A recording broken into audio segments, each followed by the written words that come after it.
Você se lembra daquele boleto que chegou no mês passado? Aquele que te fez apertar o cinto? Pois é, você não está sozinho nessa. Enquanto você se preocupa em quitar o financiamento do carro ou a fatura do cartão, o Brasil inteiro tem uma dívida que está nas manchetes e nas salas de reunião em Brasília. Mas a grande ironia é que enquanto o seu país se afoga em trilhões, quase todos os outros países do planeta estão na mesma situação. Agora pare e pense por um segundo.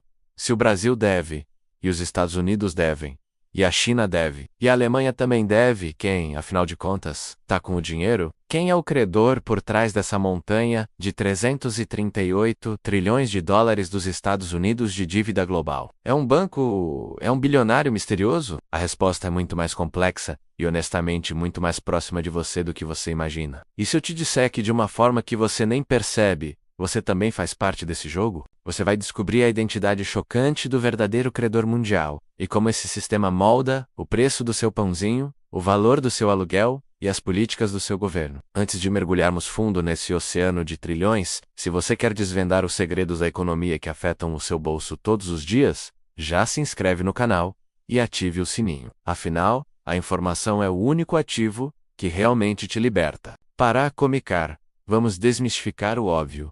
A dívida brasileira. Ela não é um problema isolado. O Brasil é um protagonista em um teatro global de endividamento, mas a peça é encenada por todos. O governo federal emite títulos. Pense nesses títulos como promessas de pagamento futuro, com juros, quem compra? Principal men, investidores e instituições financeiras. Mas aqui está o segredo que pouca gente entende. Grande parte desses compradores são os próprios brasileiros. Sim. Você pode estar indiretamente emprestando dinheiro ao seu próprio país, através de fundos de investimento, planos de previdência ou até mesmo títulos do Tesouro Direto. É o que chamamos de dívida interna. Isso cria uma dinâmica circular curiosa. O governo precisa do seu dinheiro para funcionar, pagar aposentadorias, construir estradas, financiar a saúde. Você compra esses títulos buscando segurança e rentabilidade, mas quando o governo se endivida demais, ele precisa pagar juros cada vez maiores para atrair mais compradores. E é aí que a mágica ou a tragédia acontece. Esses juros mais altos drenam o orçamento, diminuindo o dinheiro que poderia ir para serviços públicos essenciais. E essa drenagem, esse ciclo vicioso, é o que te impacta diretamente. To do's ou dash. Você paga impostos, e uma fatia crescente desses impostos vai para pagar juros, e não para melhorar sua vida. Mas o Brasil não deve só a si mesmo. Existe a dívida externa, embora hoje ela seja uma porção menor e mais controlada do que no passado. Quem são os credores nesse nível? Bancos internacionais, governos estrangeiros, especialmente em momentos de acordos bilaterais ou empréstimos específicos, e, crucially, organismos multilaterais como o Fundo Monetário Internacional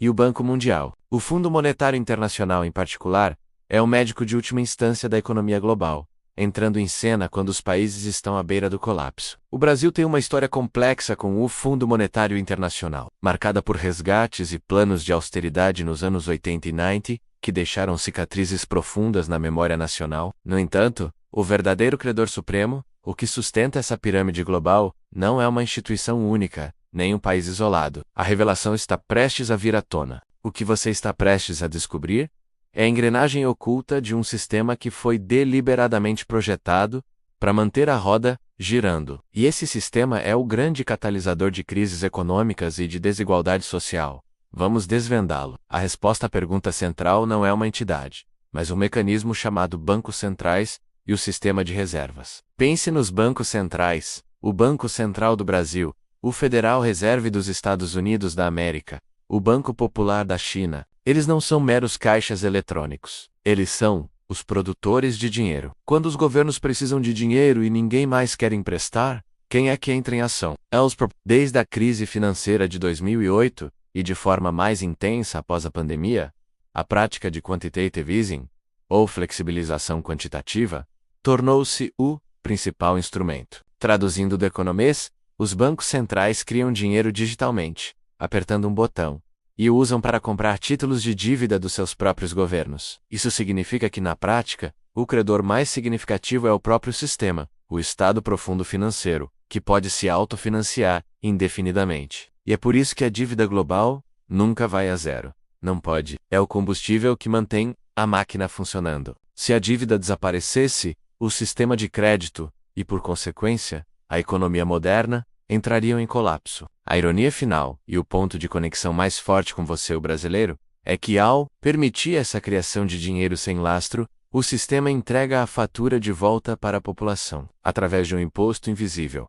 A inflação, quando o Banco Central injeta trilhões no sistema comprando títulos, ele aumenta a quantidade de dinheiro circulando, e o valor do seu real, do seu poder de compra, é diluído. É por isso que o preço da gasolina sobe, o feijão fica mais caro, e seu salário parece encolher a cada mês. Você não recebe um boleto do credor misterioso, mas você paga a dívida global na prateleira do supermercado. Esse é o custo real do endividamento perpétuo. E quem está no topo da cadeia do crédito, quem tem ativos que se valorizam com a inflação, grandes proprietários, donos de multinacionais, e sim, o pequeno círculo de investidores que entende o mecanismo. Para o cidadão comum, a dívida global é um motor de transferência de riqueza. O Brasil, com seu histórico de hiperinflação, tem uma sensibilidade particular a essa dinâmica. Lutar contra a inflação é, no fundo, lutar contra o efeito colateral da dívida global e das políticas de expansão monetária. O Banco Central brasileiro, ao subir a taxa Selic e os juros básicos, está tentando fazer o oposto dos grandes bancos centrais que imprimem.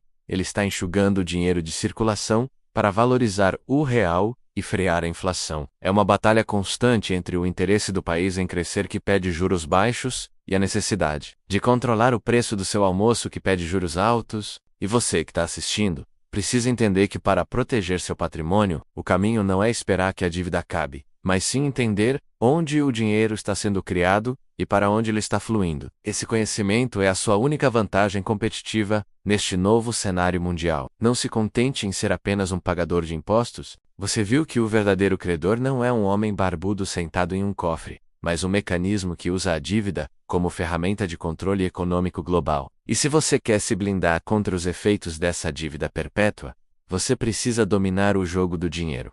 Qual é o próximo passo para você? Dominar o conceito de ativos reais que resistem à inflação e à expansão monetária. É por isso que eu te convido a deixar seu like e compartilhar este vídeo com alguém que precisa urgentemente entender por que o dinheiro dele não compra mais o que comprava antes. Compartilhar essa informação é o primeiro passo para assumir o controle.